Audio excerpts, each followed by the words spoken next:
All right, so welcome everyone to the Lookout for Loons volunteer training, and we thank you all for being here.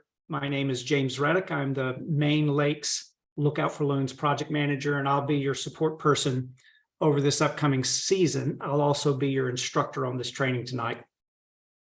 Now, what's our goal for tonight? As a Lookout for Loons volunteer, you're part of the larger Maine Loon Restoration Project. And the goal of tonight is to provide you with the tools, the techniques that you're going to be using to educate others on some really simple things that can be done to increase loon nesting success and decrease loon mortality. We're going to cover a lot of ground, have a lot of slides to share. I'm going to get you copies. In fact, I sent you, for most of you who are on live today, I sent you a set in case you want to use it to take notes. I don't want you to feel pressured to write down everything I'm going to show you today. I'm going to send you a lot of stuff afterwards with links that you can go to pick and choose among the things that are going to work best for you. It'll also have a summary of some next steps to help you get started. And as I said, it'll have a list of resources and where you can go and find those that'll be on our website. All right. So that's a little bit about what this program is about. Let's talk about our agenda for tonight. Excuse me. Tell you how confused I am, huh? So for our training agenda, we're in the midst of the introduction now. We'll take a couple more minutes there. We're going to spend about 20 minutes talking about some basics about the common loon, their life history, some key behaviors that particularly for this group is important for us to not only understand ourselves, but to be able to help others notice when they're out on the lake. That awareness thing that someone was talking about earlier is one of the things that we are going to spend time on tonight. So understanding those behaviors is going to be really important. And then third, understanding the risks that loons face, understanding those so that we can help communicate to lake users and have their awareness go up is going to be important. So we'll spend time on those three things just to give you some background on common loons. Then we'll spend the bulk of our time looking at loons, looking at outreach activities that we think are a good place for you to get started. We'll talk about those outreach opportunities, what they are. I'll showcase some of the volunteer resources that'll be available to you. We're in the process of building out our website. Those things are not up just yet, but they will be coming soon. And we'll also talk briefly about some things that we're going to ask you to do, some simple steps to track your work and your activity. We want to make sure we're keeping track of that and measuring the degree of our effectiveness as we go forward. We'll close with question and answers, although I'm going to invite those of you who are participating live to jump in and ask questions along the way. Don't hesitate. All right, so that's the training agenda for today. At the end of this training, the goal here is to have you feel confident that you have the tools and the know-how to be able to have an effective conversation with people about what they can do to protect loons and to protect loon habitat. We also are hoping you will have the confidence to respond to requests that people may have, frequently ask questions, and even respond to problems that you may become aware of on the lakes that you spend time on. All right. So that's sort of our goal here tonight. A couple of acknowledgments I want to make before we move into the actual content. First, you should know this is a joint effort. The Loon Restoration Project, of which Lookout for Loons is one part, is a joint effort between Maine Lakes, Maine Audubon, Lakes Environmental Association, and the Penobscot Nation. Let me just make a comment about the Penobscot Nation. You see it up on the screen here. We definitely want to acknowledge and thank the people of the Penobscot, the Passamaquoddy, the Micmac, the Maliset tribes, and their Wabanaki ancestors for having been good stewards of the lakes, the ponds, the watersheds in this wonderful state that we now call Maine. We're committed and pledge our support to tribal sovereignty, and we also are committed to stewarding the lakes in the same way that their ancestors did. So we think that's an important acknowledgement to make as we talk about our waters and the creatures that use them, including us humans. The other acknowledgement I want to make is just to thank you and say how important it is to have volunteers in this program. We see it as a volunteer-driven initiative. And although we have some basic resources that we've put together to get you started, we think it's going to come down to people like you to help us engage folks all across the state. We want to build a cadre of volunteers and tools over the next couple of years as a way of measurably increasing people's awareness about loons on our lakes. So the training's for you, and you're also the people that are going to be informing us as to its effectiveness and what are other resources, strategies, and tools that might be helpful to you. Okay, so take that seriously because we need your help in that regard. Okay, with that as background, let's start by talking about the common loon. And these are some basics that I want to share with you. And given how many of you talked earlier, you probably already know a lot of these things. In fact, some of you may have more experience than I do with loons. So why go over this? What am I going to tell you that you don't already know? Well, I think, frankly, it's less important that I'm teaching you new information. Maybe there'll be some new information here for you. It's more important, or see it as an opportunity for me to model for you the kinds of things that people want to know about, and also a way of modeling for you the types of things that you might want to have in your hip pocket as you begin to engage community in your area, people in your area, in your community. Does that make sense? So with that, let's talk about the common loon. So what a great picture this is. Look at this bird. It's a large, here are the basics. It's a large diving bird. It's a large diving duck. It's some 32 inches long, almost 3 feet long, from tip of its beak to the tip of its tail. It has a wingspan that approaches 4 feet. It's a heavy bird. It weighs 9 pounds on average, with males generally larger than females. Now, I'm a real bird freak. I like all birds. And in fact, I'm monitoring a beaver pond close to where I live. And it has a nesting great blue heron. And so I was doing some research on great blue herons. Now, this is a bird, great blue heron's bigger than a loon, right? It's some 4 feet tall. It's got a 6-foot wingspan. Great blue heron, though, as big as it is, only weighs 5 pounds versus our loon that weighs 9 pounds. And why is that important? Again, this is a diving bird. It doesn't have as many hollow bones as a bird that relies more on flight does.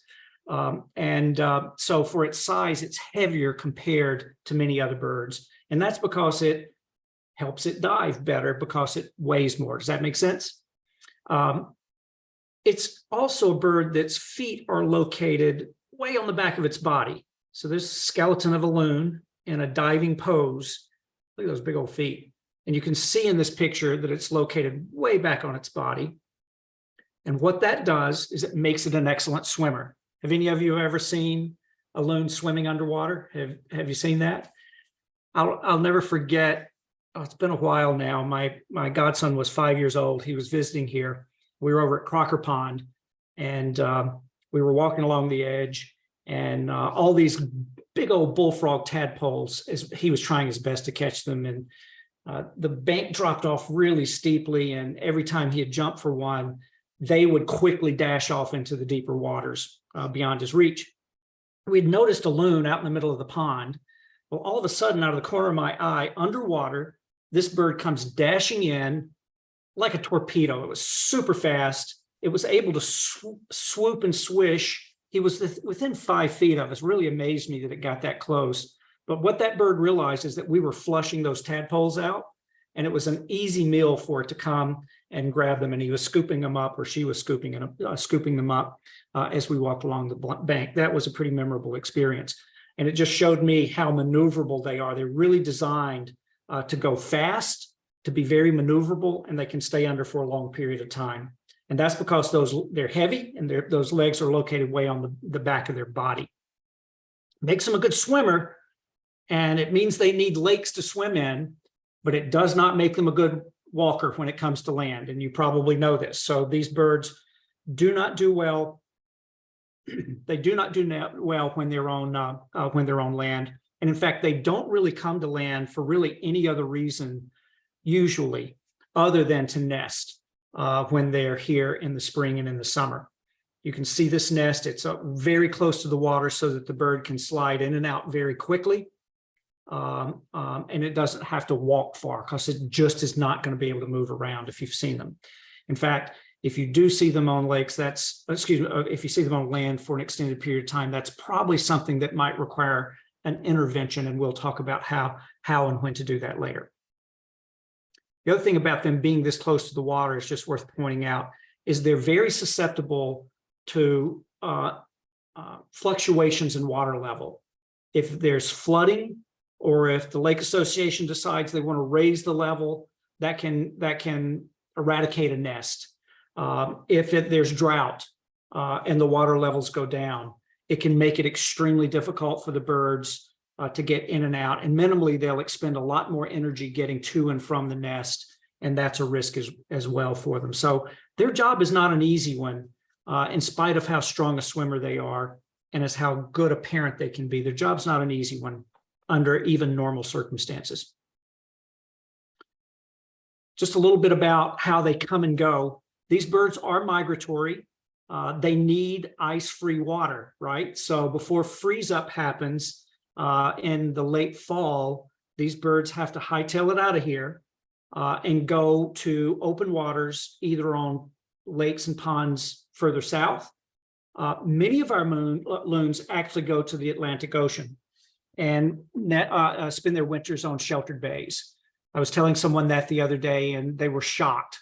And they were from Maine, and they knew loons. They never thought, where do these birds go? So a lot of them will spend time off the coast of Maine or off the coast of New England or the mid-Atlantic states. A large percentage do. They come back here in the spring, where they have abundant lakes and ponds and can catch the fish that they need. They raise, or I say raise, they attempt to raise generally no more than 1 to 2 chicks per season. And that's if they're lucky and if they're experienced. In fact, they are documented as breeding. Let's see, a couple of facts. First of all, they're documented as breeding as early as their 2nd year. But on average, they don't breed until their 7th year. And it's been as late as 11 years for some loons. So what that means is it makes them very slow to reproduce. And although they may attempt, if they attempt to breed and nest, they may lay up to 2 eggs typically. On average, they are successful, our breeding population is successful at raising 0.5. Now, isn't that a strange statistic? They lay 2 eggs, but on average, only 0.5 survive to fledge. So a couple of you told of reasons why. We'll talk about the risks later. All right, so that's just a little bit about loon basics. Let's talk about a year in the life of the loon. They arrive on Maine lakes after ice out, usually April to May. They form pair bonds. They can be extremely territorial on our lakes.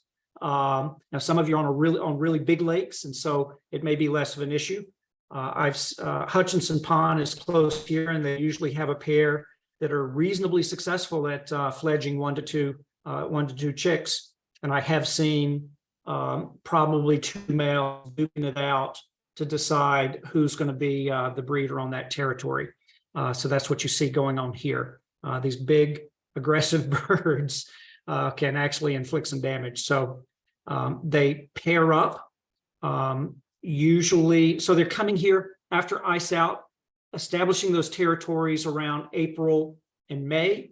They form pair bonds and select their nest sites and lay eggs starting May to mid-June. So for many areas in Maine, that's what's happening right now for them. We're right in the middle of them pairing up, finding their nests, and laying their eggs.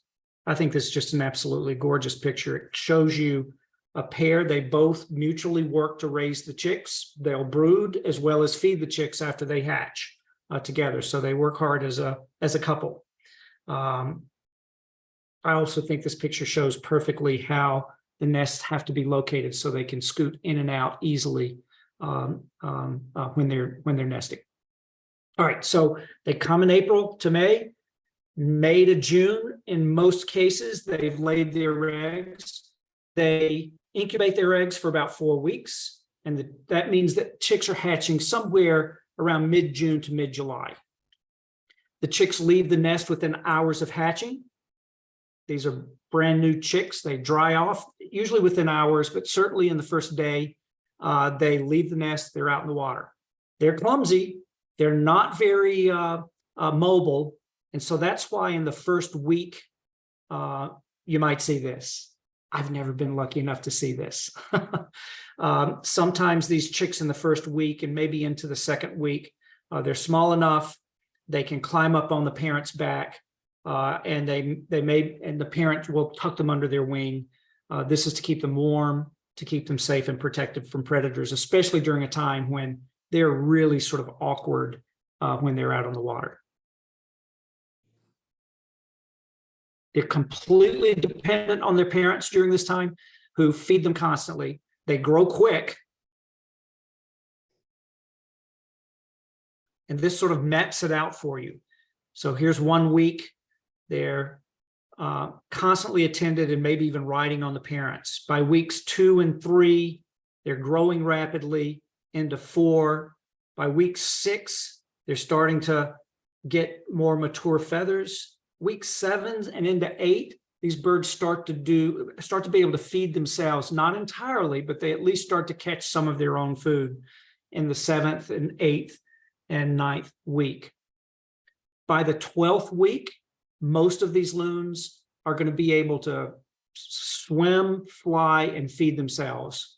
And that's good, because at the end of 12 weeks, we're into the fall at that point, given this timeline, if you've been following along, and these birds need to be prepared to leave before freeze out. Dispersal, they leave mid-September and certainly into November, or by November in most cases.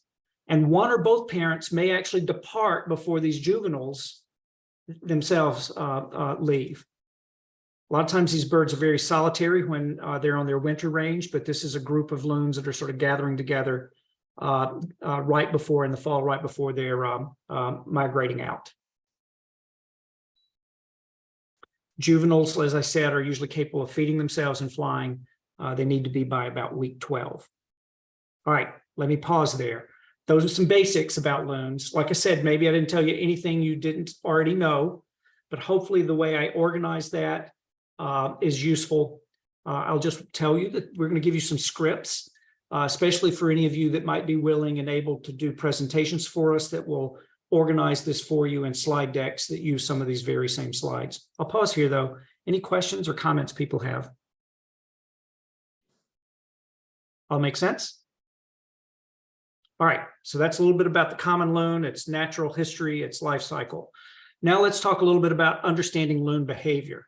And most importantly, the loon behaviors we're going to talk about today are basics that relate to being able to determine if a bird is relaxed and calm. Is it starting to show signs of alarm and concern, or is it in a stage that we really want to help avoid, if at all possible, and that's stressed? Now, this picture you see on the screen now, it's right out of the centerfold of one of the key tools that we're going to make available to you, both in print copies if you need them, and in digital copies for your own use. And the centerfold, the loon centerfold here, has these exact pictures that you're seeing. So let me just step you through them as a way of illustrating how good this tool is as a resource for you, and also as a way of making sure you're clear on the kinds of behaviors that we want to teach others about when they're using our lakes. So let's start first with, what does a relaxed loon look like? And why is it important to know that? First of all, this is how we want to see them. We want to see them in their relaxed natural state, almost as if we're invisible to them. So a relaxed loon is going to have this relaxed neck that you see here. If you don't know that's a relaxed neck, it is. You're going to see in a later picture what a stressed loon or an anxious loon looks like. They often are engaging in behaviors like preening, or stretching one of those big feet up back behind their back and tail, scratching. They may be looking underwater. I love to see them doing that, like a reverse periscope, looking down underwater to see if there's something good swimming by to eat. You might see them diving or coming up with food and eating. They might do this kind of wing flapping behavior, which is often part of their grooming and even part of their communication with each other. So these are all signs of relaxed loons. That's what we want to, that's how we want to be observing loons. What happens if we start to approach loons too closely is there's some subtle changes in behavior and some not so subtle changes in behavior that are important to be able to recognize. So a concerned loon is a loon that feels like there's something that's invading its space, either its space, the space of its nest, its chicks, or its mate. One of the first things to look for is how it might raise the feathers on its forehead. And you can see that in this picture right here. It almost looks like a bubble on the front of his head. If you go back to these previous pictures, see how nice and smooth and rounded it is?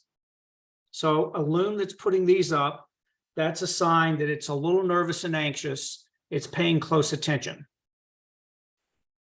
I showed you the relaxed neck a minute ago.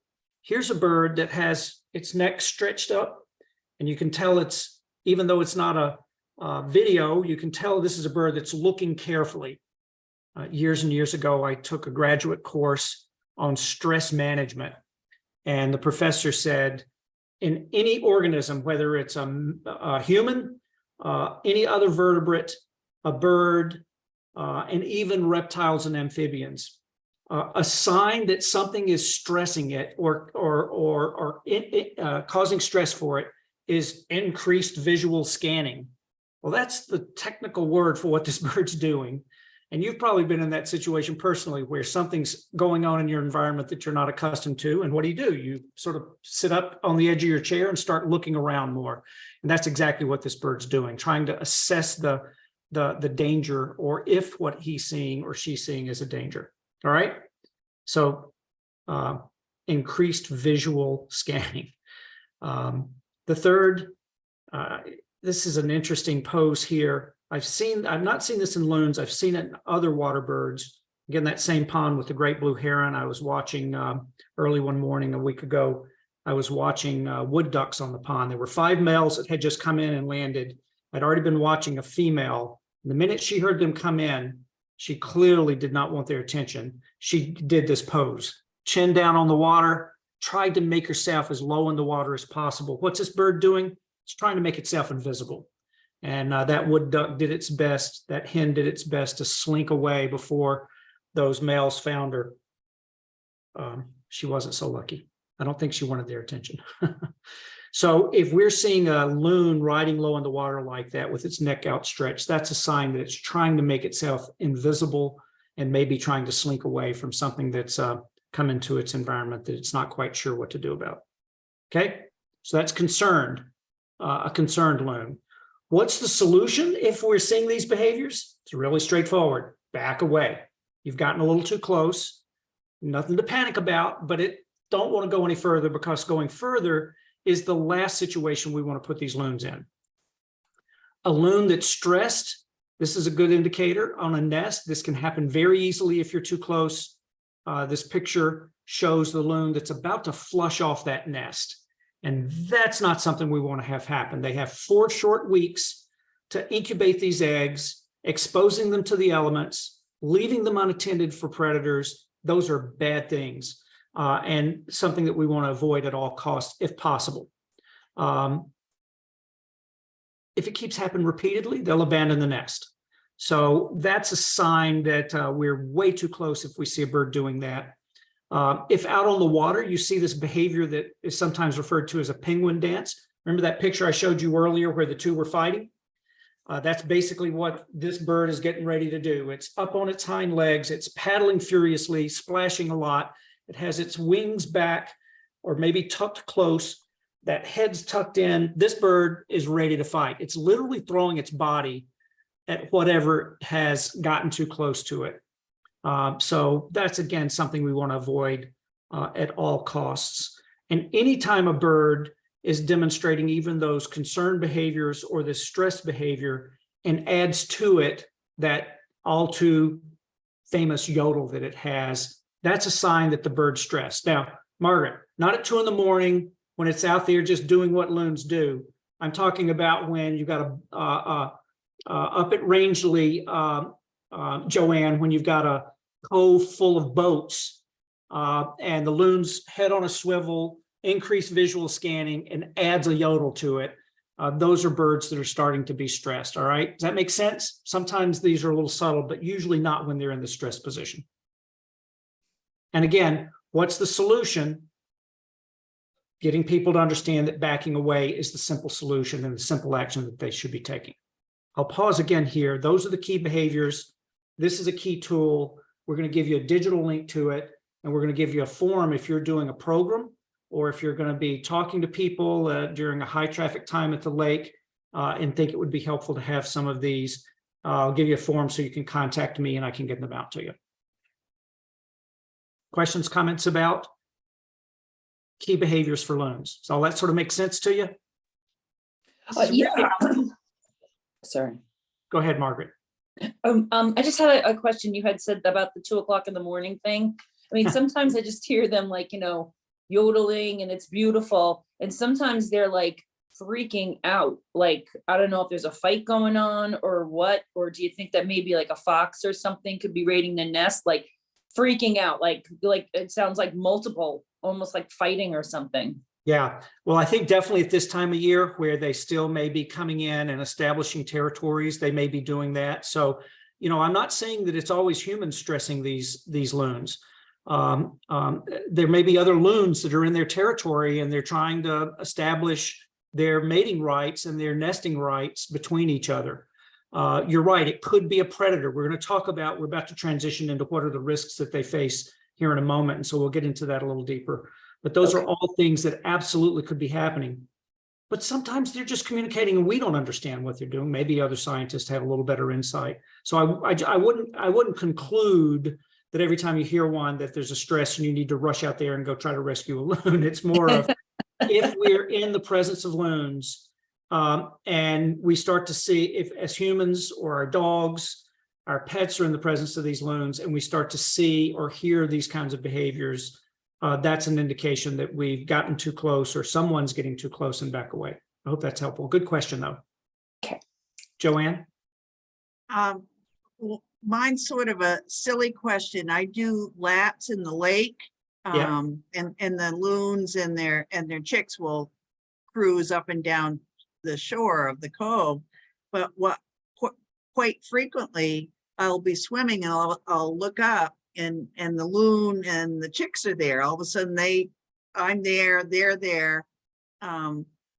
Most of the time they're calm, but there have been a couple of occasions when they get into the display and it's like, I want to get out of there because I'm, do you think a loon would ever attack a human swimmer? Well, again, there are probably more people better positioned to answer whether that's ever been documented before. So, I've been in canoes on lakes and had loons pop up, whether it's out of curiosity or not. So I'm not sure if they're coming close to you. I mean, generally 100 feet is what, as a rule of thumb, the brochure will say, try to keep that kind of distance, but that doesn't mean that the loons themselves have read that brochure. Right. So it's really more of a guideline for our behavior around the loons, almost more than guidelines for the loons' behavior. I do not know. I can't imagine that humans haven't gotten close enough to trigger that penguin-like behavior or aggressive behavior. Like I said, these are big birds. They'll do what they can to protect themselves. I'll show you a picture in a little bit of a loon trying to fight off a bald eagle. And there was a documented case, I think last year, of one actually spearing and killing a bald eagle. So these birds can take care of themselves. And if humans get too close or a dog gets too close and it can't get away, my guess is it's going to try.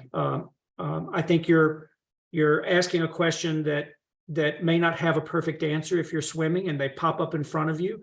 Well, I usually swim away, but yeah, they're faster than you though. So yeah, they are. You're not in a boat, so you can't move away quickly. But I think it sounds like you're doing the right thing. Sorry, I don't have a more specific answer for you. Okay, that's fine. Good comments, though. Any others? All right, where I want to go next is talk about threats. So what have we been doing so far? I'm trying to give you some basics to keep in mind as you start to think about your volunteer work. What are some of the basics about loons, common loons and their natural history? What are some basics about their behavior? And the third is to make sure everybody's clear on the threats that they face. Unfortunately, many of those threats come from humans or human behaviors exacerbating natural threats. So let's break this into two categories. There are two ways that these birds, I think it's easy to organize it. They're those winter threats and summer threats. Now, for a number of you that were on Susan's intro call, she went into this. So I'm not going to totally recapitulate everything that she's shown. I think a lot of these are pretty obvious, but I will ask you, what are some of the, and let's start with the winter threats. What are some of the winter threats that you could imagine that loons are facing as the winter approaches, as they have to migrate, as they're out on maybe open water on the Atlantic? What are some of the threats you could imagine? How do they live on open water in the Atlantic so they can tolerate the salt? They can. It's a good place to find fish, and they're able to transition from freshwater to saltwater. Yeah. Wow. Pretty cool, huh? Not every bird would pull that off. Yeah. But imagine it. Imagine some of the things that they are going to encounter. So first of all, freeze up, especially for these new chicks that have never migrated before. They've got to get off these ponds and lakes, and that's not always a given, even though there'll be a strong instinctual urge to leave.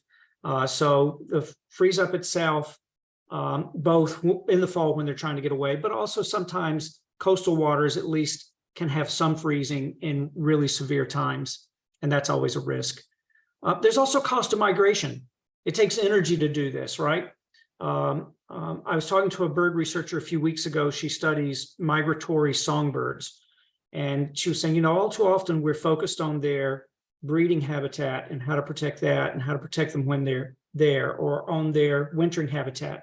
She said, but for many birds, the riskiest time is as they fly back and forth. They're unknowns. There's a cost to it because it takes a lot of energy to do that. And so those risks, that sort of summarizes them. And then there are all sorts of things that can happen when they're out there on the ocean or in some other area. Oil spills are a good example. In fact, that's what triggered the creation of this program, was that big oil spill at the end of their winter season back in Buzzards Bay in 2003, where close to 600 loons were killed, many of which we know would have come to Maine lakes for nesting. So these are all threats they face in the winter. How about summer threats? These may be a little, sorry, go ahead, Holly. You're on mute.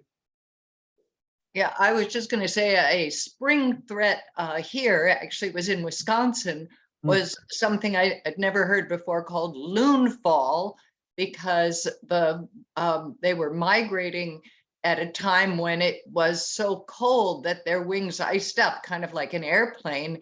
And unlike other birds who, if the weather's bad, they can find a tree and sit it out, birds were sort of crash landing or mistakenly coming down in something that looked thawed or wet enough for them that wasn't necessarily large enough for them to get out of because of the amount of space they need to move. So there were some really heartrending stories or tense stories of rescues. There's a loon rescue group on Facebook that was handling a lot of things. Some poor bird that landed in a cow enclosure in the mud had to be seriously disinfected from the bacteria it had picked up as part of the rescue process.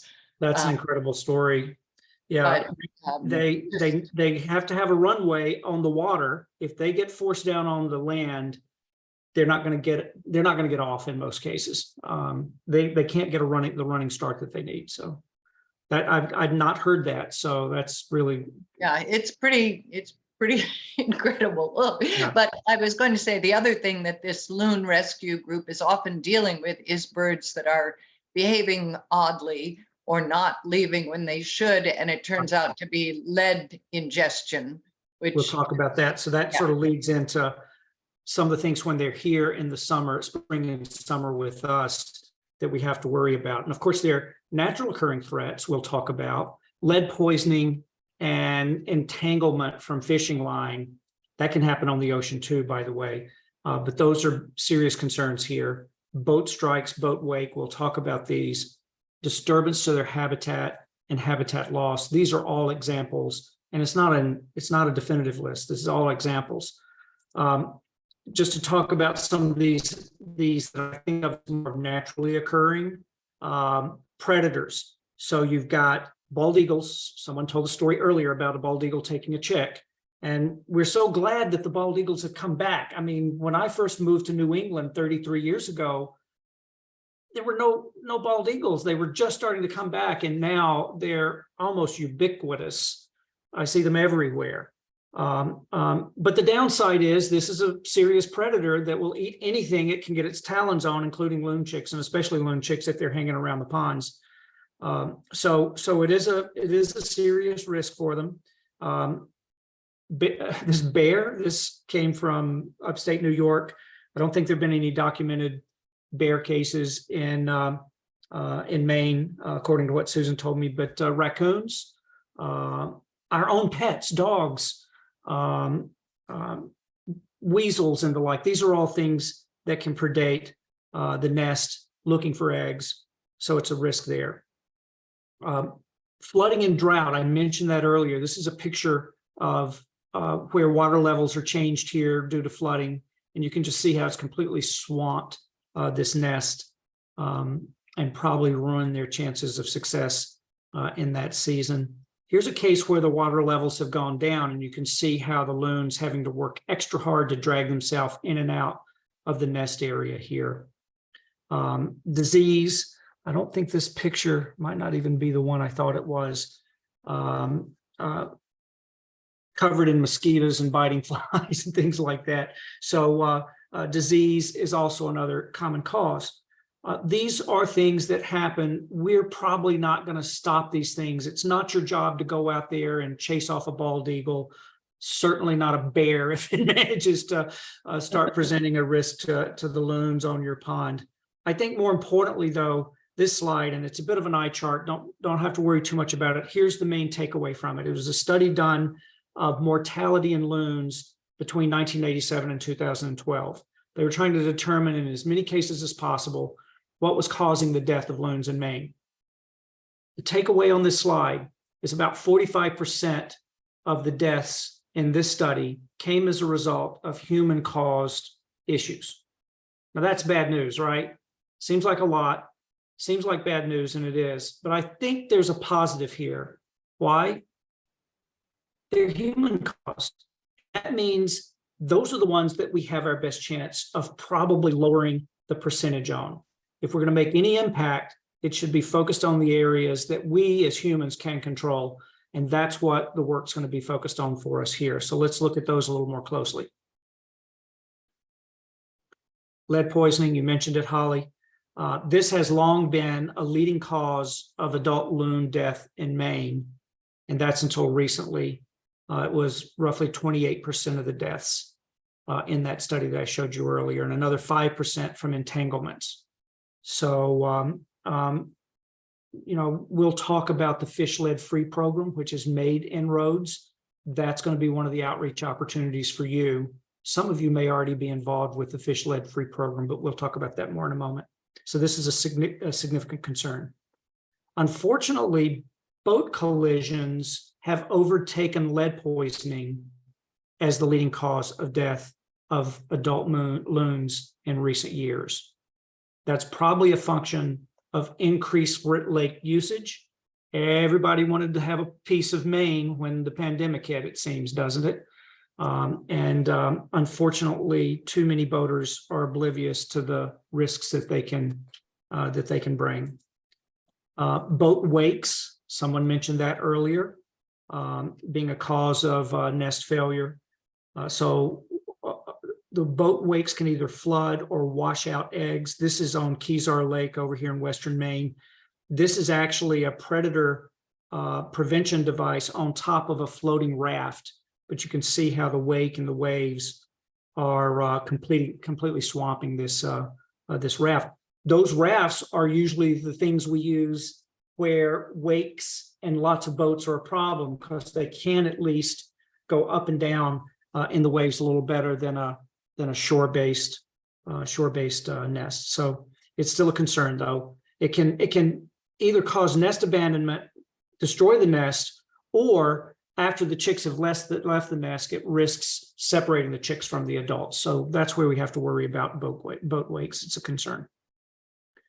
And then generally disturbance and habitat loss. I mean, here's a picture of a loon. Somebody said, who told the story earlier about a loon trying to nest or coming up in a place that's not ideal for nesting and too close to humans.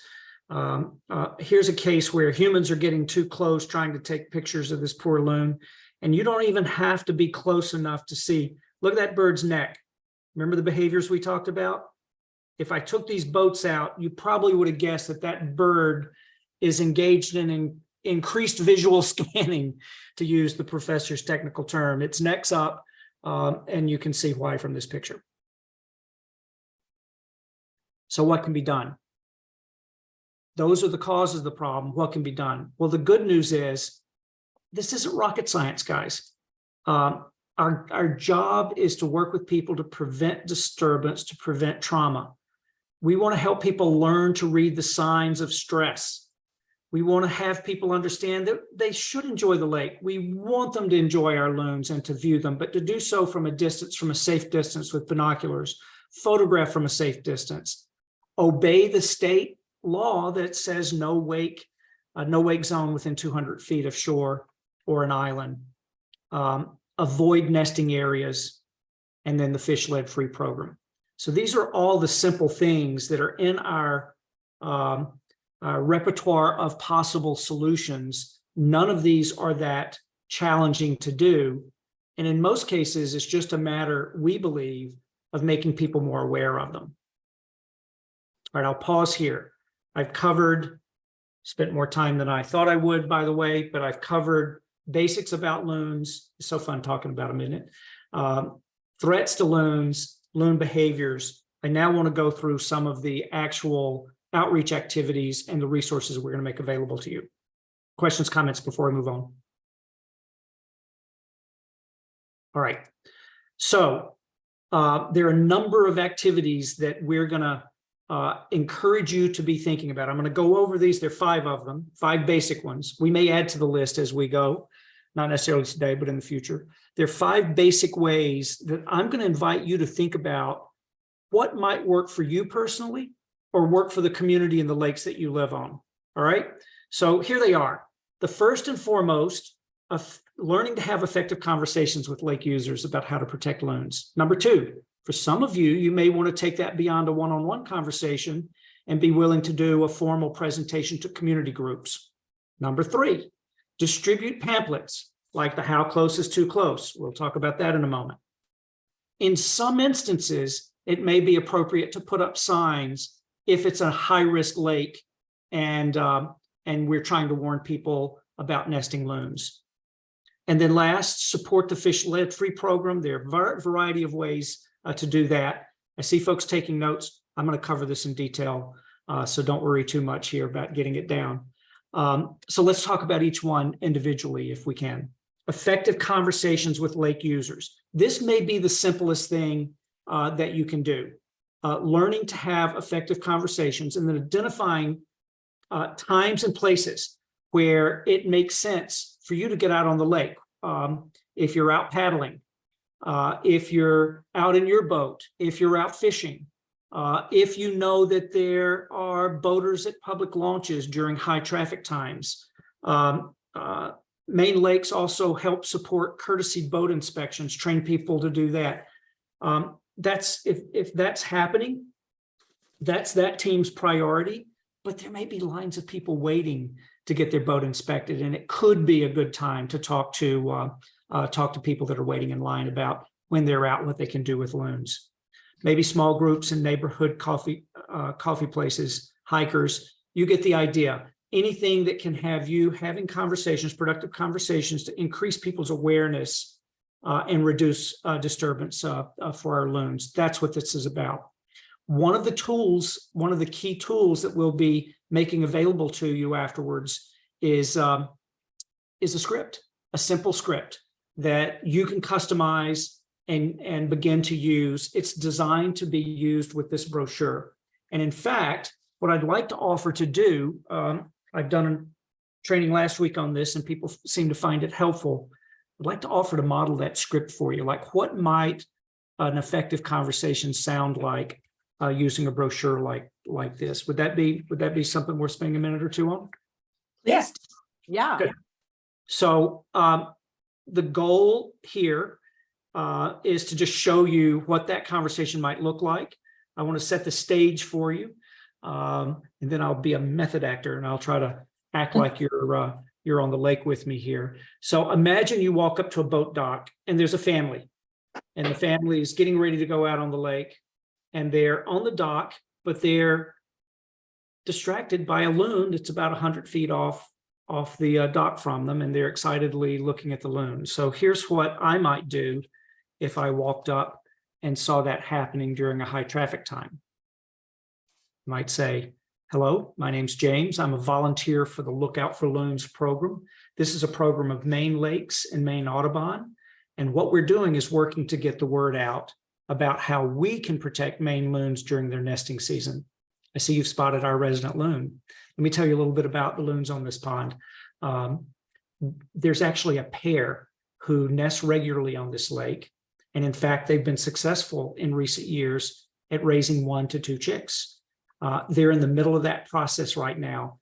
And I'd like to share a little information with you about how to watch these loons, but do it in a way that doesn't disturb them, because these loons, they're really good parents. They work hard at raising their young. And the last thing we as human beings need to do is make their job harder. So while you're out on the lake today, there's some simple things you can do to ensure that we're not adding stress to their lives. And the most important is to observe them from a distance. There are also a few simple signs to recognize to make sure you know that you are staying an appropriate distance for them. And in fact, I can give you a brochure if you'd like that shows you some good pictures about it. So for instance, in this brochure, you'll see that if you're watching a relaxed loon, that's what you want to be watching. You'll know it's relaxed because it's just floating along like this one out here is doing. Its neck's relaxed. Occasionally it looks underwater. It might preen. It might dive to go get a snack to eat and come back up and eat it while you're watching. Those are all really good signs that you're at a safe distance and that bird's feeling pretty comfortable. However, it's also important to know if you're getting too close. Now, if you're too close, a concerned loon might fluff up the feathers on its forehead, and there's a good picture of what that looks like here. It might also stretch its neck up and start looking around at who is that and what is that that's getting too close to me. And a third thing it might start to do is it might actually start to slink down in the water, and you see a picture of that here as well. So those are some signs that you or something or someone is potentially getting too close. And there's a real simple solution to that. That's to slowly back away and watch them from a distance, usually of about 100 feet or more. Now, the third thing to be aware of as far as their behaviors is what to do to avoid or to recognize if you're starting to stress a loon. If you accidentally come across a nest and you see the loon bent down, slouched down over the top of the nest, like in this picture, that's an indication that it's about to flush off the nest. That's how scared it is. That's how stressed it is. And we want to avoid that because it exposes those eggs to predators. And they only have 4 weeks to keep them warm while those babies are developing inside the shell. So avoiding stressing the loon and flushing them off the nest is important. Back away as quickly as possible. Sometimes loons will, if they're feeling extremely stressed and threatened, will demonstrate something called the penguin dance. And here's a picture of that. If you see that, that's a sign that back away quickly. That bird is literally throwing its body at whatever it is that's making it scared and stressed. Finally, if you see any of these signs and the loon starts yodeling, that loud yodel that loons can give, that's a sign that we're too close to either its mate, its nest, or its babies. And the key behavior there for us as humans is to back away as quickly as possible.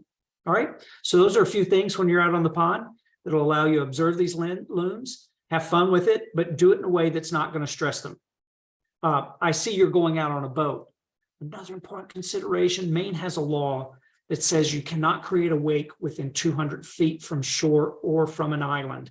And that's for the specific reason that we don't want to disturb nests. Loons nest right on the bank. So please obey that rule while you're out. That'll make sure you're not creating a problem for these nesting loons. And if you happen to be fishing today, please fish lead free and collect all of your fishing line and tackle. Those things, if the loons accidentally eat it, can be deadly. All those things will be big help. That's a little bit about our lake and the loons that we have here. Thanks for listening to me. Take this brochure. And if I'm still here when you get back, come tell me if you saw anything interesting with our loons. All right, so that's my script. What do you think? The goals there, from my perspective, is start with a strong introduction. An introduction that states clearly why you're coming up and talking to them. That gives you credibility because you're a volunteer for specific organizations with a very specific goal. That'll be in the script for you, and you can craft the version that works best for you.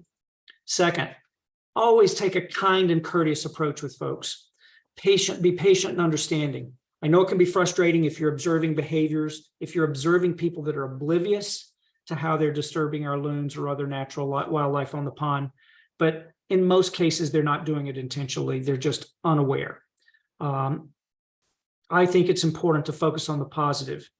And I like this phrase, to-do behaviors. Now, what do I mean by that? What are the things that a person can do? What are the things they should do and can do is going to get a lot further, the to-do behaviors versus what they shouldn't do. So fussing at them, lecturing them, being judgmental, those are the kinds of things that are just going to create a polarized conversation. Focusing on the positive to-dos is really what we're going to encourage everybody to do. It's not your job to enforce these rules. It's to attempt to educate. I'll show you in a minute what happens if your education fails and you need to report inappropriate behavior. Does that make sense? In all cases, we want you to don't feel like it's your job to enforce this, and therefore refraining from accusation and accusing them of wrongdoing, I think is probably a sign that the conversation, the communication has gone off the rails a little bit. And so positive, focused, and the things they can do and should do are where we're going to tell you to spend your time. Yes, Allison. It makes me think of the language about saying to do behaviors like with their boat and the wakes, to say one thing you can do is stay 200 feet or more away. That's a great way of, I think that's a perfect way of saying it. That's absolutely perfect. So it's really tempting to say, don't go closer than 200. yeah, I do think in that case, it is worth pointing out, especially for people who may be renting a property and it's the first time they've ever come to Maine.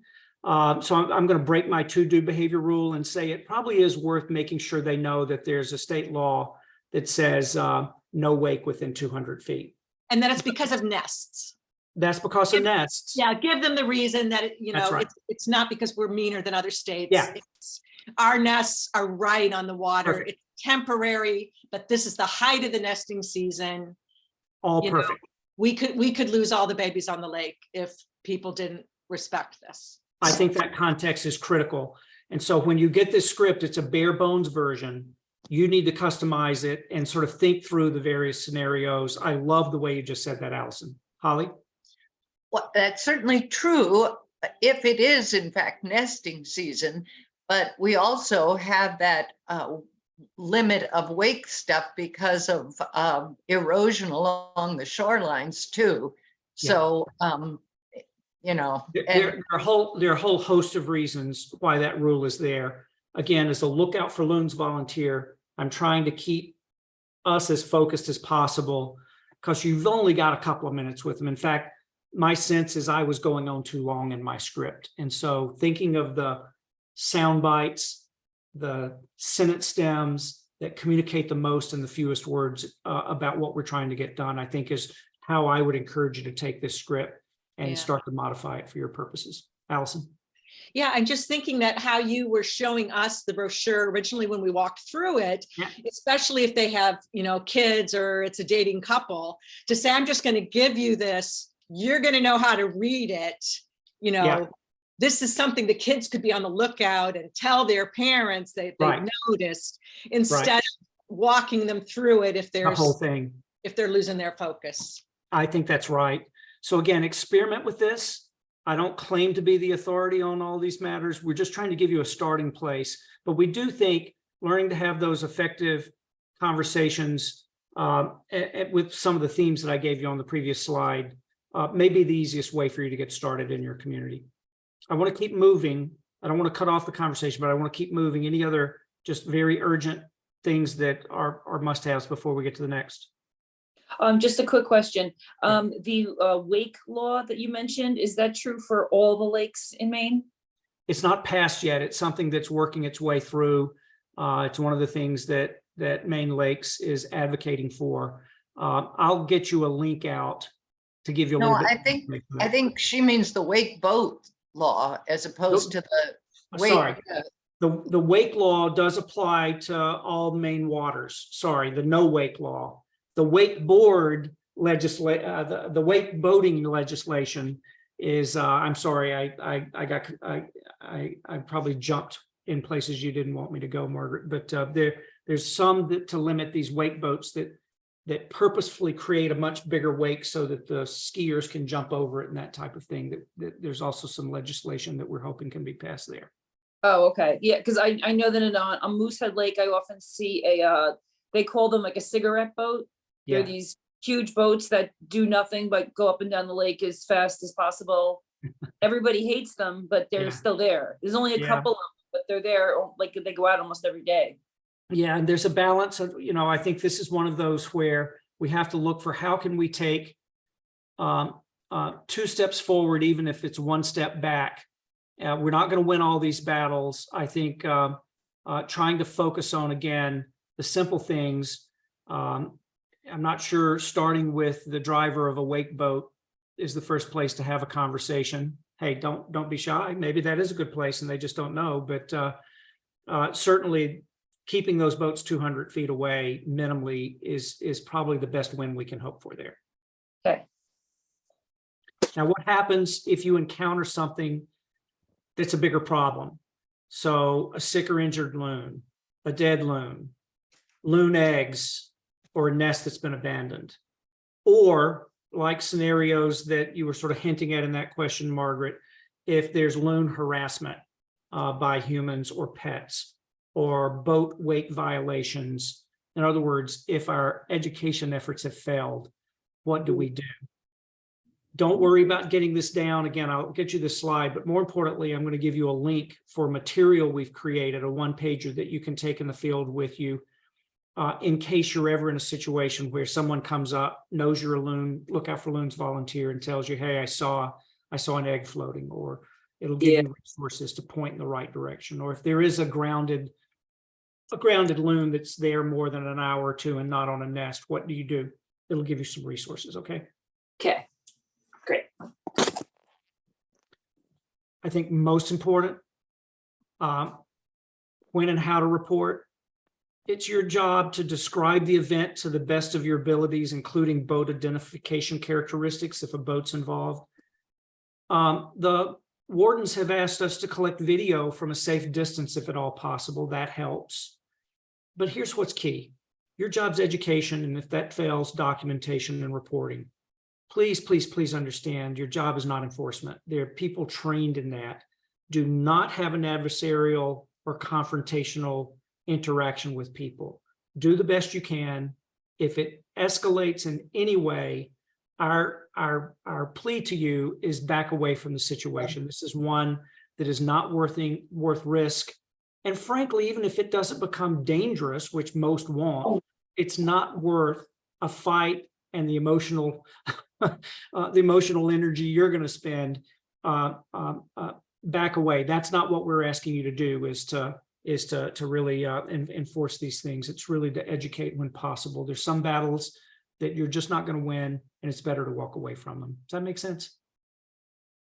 The to-do behaviors, 99.9% of them, you're going to have these conversations. They're going to be delighted. They're going to go out there and enjoy the loons and the lake in a responsible way. So let's focus on those. All right. I'm going to run through some others really quickly and then we'll wrap up. Presentations to community groups. This, one of the things I'm going to encourage you to do is, even if you're not somebody that wants to be a presenter, okay? I'm hoping some will, but if it's not your thing, that's fine. But be on the lookout. Just like I said, be on the lookout for where and when you might engage people in individual conversations, high traffic times, those types of things. Be on the lookout for places where doing a community presentation, where we get 20 people at one time or 50 people at one time. Those are really good opportunities. You may be able to help find those. Where? Lake Association meetings, libraries, civic organizations, town officials or town meetings. And we're putting together a script as well as a slide deck for doing those types of presentations. And I'm more than glad to do them with you if my time and schedule allows.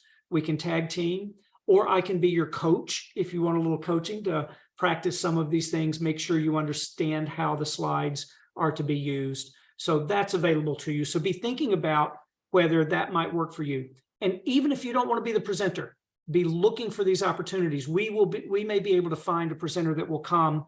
If you have a contact in a campground and they'll say, yeah, we'd love to have somebody to come and talk to our busiest weeks. I've been at many campgrounds where there's a naturalist program about something going on. If those type of opportunities, I can't promise we'll always be able to accommodate, but it might be a nice opportunity. And even if you're not presenting, you could potentially be there to do this next thing, which is there's some examples. I'll follow up with you about those. But you might be able to be there to distribute some materials, maybe have a table at an event like that. We have these 3 brochures. I've talked a lot about how close is too close. We have another nice brochure called Living in Loon Territory. And then we have a brochure, a handout for the Fish Led Free program. So distributing those to town halls, to libraries, at fishing club meetings, either having a table at a boat launch, or if they're kiosks at various places, these might be appropriate for putting out brochures. Now, there's a trade-off here. We don't have a huge budget, just so you know. We also worry that giving out a bunch of brochures that end up in the lake because they took them out of politeness, but then dumped them overside is the last thing we want to do either. So sort of use your judgment and help us figure out that right balance for when to put these things out there and when not. And if you think it's a good idea to put them in the library or in the town hall, and they give you permission, maybe let's start with 10, 15 of them. Check back in a week or two. Are they being picked up and taken? And then we'll get you some more. Does that make sense? Those are all examples. So again, what are we asking you to do? Think about times and places to have these individual conversations or presentations. Do the same here. Think about times and places where putting brochures out may be helpful. There also may be an opportunity and a need to put up signs. This is something we need to reserve for high-risk lakes. And what do I mean by that? Lakes where we've had a problem, either washouts from wakes or boat collisions, or places where, because of human disturbance, there's been some nest failure. And so there's sort of a method to that madness. We work closely with Maine Audubon to identify when it's appropriate to put these signs off. And if it's clear that there's a defined risk, and if it's clear that it will help reduce risk, then it might be appropriate. We have 2 signs. One's a more generic. This one, for instance, is good to put up at a boat launch or at a dock. This one is more specifically for nesting loons. And in both cases, again, there's a trade-off. If you have a pond and there's not a lot of boat traffic and there are loons there, but they seem to do fine, let's don't put up big red signs that point something out to people that might cause a problem, right? So there's a push and pull here. And you will have a resource, a set of guidelines to help you determine if and when a sign might be appropriate. And if you do request signs, I'm going to have a conversation with you to make sure we've thought through. We have to have permissions. We can't put them places that we don't have the permission, or that it's going to block or cause a problem in some other way. So there's a right and wrong way to do this. But again, look for those opportunities. If you think there might be a need, check in with me. We can evaluate that. And we'll probably have to involve Maine Audubon to help us evaluate to make sure they agree that it's a place where it's a high risk problem that deserves a nest. Joanne, this might be one that we have to, you and I may not decide tomorrow when I come to see you whether that's appropriate or not. We might have to do a little more consultation. All right, so let's see. We've talked about one-on-ones. We've talked about group presentations, distributing materials, putting up signs. Last but definitely not least is we have a very active fish lead-free program that's been going on for a few years. I talked to a woman yesterday who attended the training last week. She said, I've collected 6 pounds of lead because she's so involved with fish lead-free in the China Lake area. So this is a very productive program. I don't know if you know this or not, but the state has a law that prevents the use of, let's see, where's my slide? It prevents the use of lead tackle either smaller than 1 ounce or smaller in diameter of 2.5 inches. So they're tackle exchanges, they're collection bins. That's what this is. It's disassembled, but collection bins that encourages people to put their fishing line or old tackle that they collect into these types of things. And they're tackle buyback programs. So these things may already be going on your lake, and they may welcome a Lookout for Loons volunteer to be there to help with it, or to be there to pass out other types of material like this. Those might be opportunities for you. Also, you may have contacts in your community with, like fishing shop, sporting goods shops that sell fishing tackle that might be interested and willing to have the fish lead-free brochure there. Those things, certain things can't be sold in the state anymore if they have lead in them, and so they might welcome having brochures there. You might find that a campground would be willing, or a boat dock would be willing to host a tackle exchange.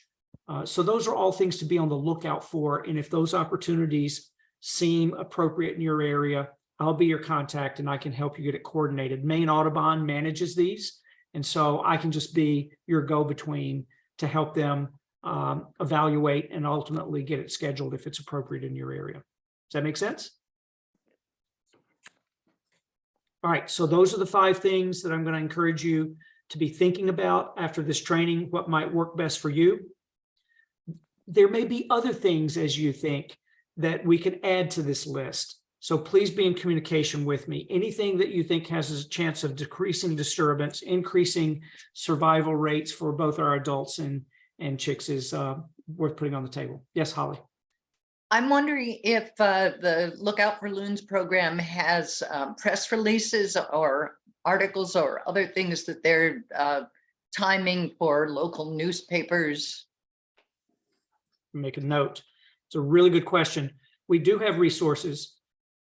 They may not be, I say we, the resources, we will probably need to go to Maine Audubon. They have a marketing and communications department that can provide those types of things.